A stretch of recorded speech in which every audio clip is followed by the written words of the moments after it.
Bagong taon, bagong simula. Pero paano ka magsisimula ng tama? The Bible says, being confident of this very thing, that he which hath begun a good work in you will perform it until the day of Jesus Christ.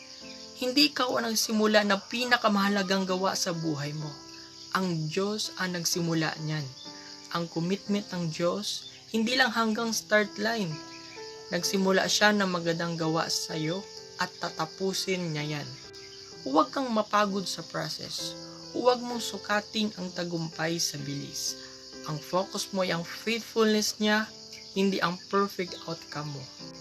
Magtiwala ka sa Kanya na nagsimula. Hindi ka iiwan at hindi siya magkukulang para matapos ang dapat niyang gawin sa buhay mo.